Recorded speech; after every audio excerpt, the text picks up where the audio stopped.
is Tracking the Tropics. Good Friday evening, everybody. JB Buno here with Storm Team 8 meteorologist Julie Phillips joining us here live in the Stream Center. We got some breaking news here from the National Hurricane Center regarding this depression that has formed here in the Atlantic, the one that we have been following that is likely to become Tropical Storm Umberto. Not there just yet, but the 5 o'clock advisory, Julie, comes in from the National Hurricane Center, and we have potentially really good news here with this track shifting a little bit to the east, right? Yes, absolutely. So kind of two big takeaways from the advisory that came in at 5 o'clock. One is this is now an official tropical depression. We've been waiting about that for 24 hours. I know the name potential tropical cyclone kind of confuses some people. Yep. They're basically just anticipating the development of a tropical depression, which we now have. The winds are at 30 miles per hour. So the system is still very weak. It needs winds of at least 39 miles per hour to become Tropical Storm Umberto. But the other takeaway is the track you see there at 5 o'clock has shifted even farther to the east. So this track is very different from what we were looking at even just 24 hours ago, because now the spaghetti models, as we're seeing here on our screen, this is now going even more to the east here. And this is what we want here in Florida, right? This is great news, potentially. We were never expecting this to be a very strong system, but any system that we could keep not affecting anyone is a great system. Sure. So unfortunately, the Bahamas are still dealing with the heavy rain, which they don't need any more of that. And this track doesn't really shift anything for the Bahamas, right? They're going to still see significant rainfall from this, right? The system is sitting over them right now, but it is moving to the north and west a little bit quicker now. So that is, the good news is it is going to be moving out. By tomorrow, their impacts will definitely be winding down. And thankfully, it's not a strong system. Like we said, we have some rain and some gusty winds, but this system by tomorrow is when it's likely to become Tropical Storm Umberto. So that is the next name of the hurricane season. It will get hung up in a trough, and that's what curves it off to the north and east. Potentially could even become a hurricane as we head into next week. But you notice that keeping it off the east coast of Florida. So if you're wondering about your weekend plans, if you're in the Tampa Bay area, again, the system is really not going to impact us. I think the one thing you may notice is some extra clouds around this weekend. We're already noticing that today. So today's forecast, I think, will be very similar to the next couple of days. Some extra clouds. It'll still be a little bit breezy like it is today, and then we'll have a few afternoon showers and storms that will quickly roll on through. But that's mainly due to the heating of the day. Even the East Coast, things are going to be looking pretty quiet for the weekend. If the system moves all the way to the western side of that cone, they still have left some tropical storm watches in effect for just along the east coast of Florida.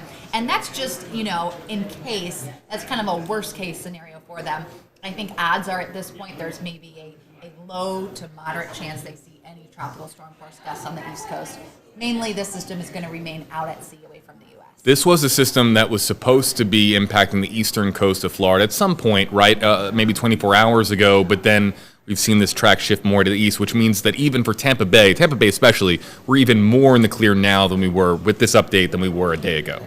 Absolutely. Before, we were wondering if we might have some of that deep tropical moisture, even if we didn't have development with this system, but we were still forecasting the potential for some deeper tropical moisture to be across the state, and we were thinking it might be a pretty wet weekend. Well, now that it looks like we will have that tropical development, it kind of was able to wrap up that moisture, and more of that is going to stay east of Florida and not impact us. So our rain chances have gone down. A few days ago, we had about a 60% chance of rain. Now we've dropped it to 30% for the Tampa Bay area. Again, still a few showers and storms around. It's the rainy season for us, but nothing out of the ordinary. Right. And just to reference this too, because we were talking about this a lot in our previous streams, everybody, this is nothing close to the strength of Hurricane Dorian, not even really in that neighborhood, so to speak. So as far as what we're following here, this is, again, it's categorized, Julie, as Tropical Depression 9. It is likely to still become Umberto at some point, so it will become a tropical storm, but by the time it becomes, as we look here at the track, when it is a tropical storm, it's not going to be really any threat to the United States. But as we see there on our screen, it does become a tropical storm and gets to that point really right above the Bahamas. Right. Probably likely becoming a tropical storm as it's nearing, the northwest Bahamas, which is unfortunately what was hit hardest from Dorian. So they don't need any more rain. Thankfully, this is a weak system. It's not too strong yet. Of course, just kind of adding insult to injury. But thankfully, it does keep on moving. It's not as slow of a system, so it keeps on going, and it will curve around, and we have high certainty in the track of this system. So I know in Dorian, the talk was some uncertainty at some point. There's a lot of certainty. This is what this storm is doing, and it should stay fairly weak. Although you saw on the track there, it could potentially become a hurricane, likely as we head into next week. Some of the wind shear will back off a bit, and we could see that as it curves out to sea. but again, not impacting the U.S. at all in that manner. Interesting. All right, everybody. Well, we are going to be monitoring this system, of course, in the days to come, even though this is really good news for us here as far as Florida goes. We're going to be keeping an eye on it. The entire Storm Team 8 team is going to be keeping an eye on it, led by, of course, Chief Meteorologist Steve Jervey, Julie, Lee, Ian, and others. Amanda Holly, of course, is going to be keeping an eye on this as this develops really in the next couple of days. But that does it for this edition of Tracking the Tropics. Download the free WFLA app or stay with us right here on Facebook for more updates on this system and more systems that we follow here in Tracking the Tropics in the days and weeks to come. For Storm Team 8 meteorologist Julie Phillips, I'm JB Buno. Thanks for being with us, everybody. We'll see you soon. Thank you for watching Tracking the Tropics.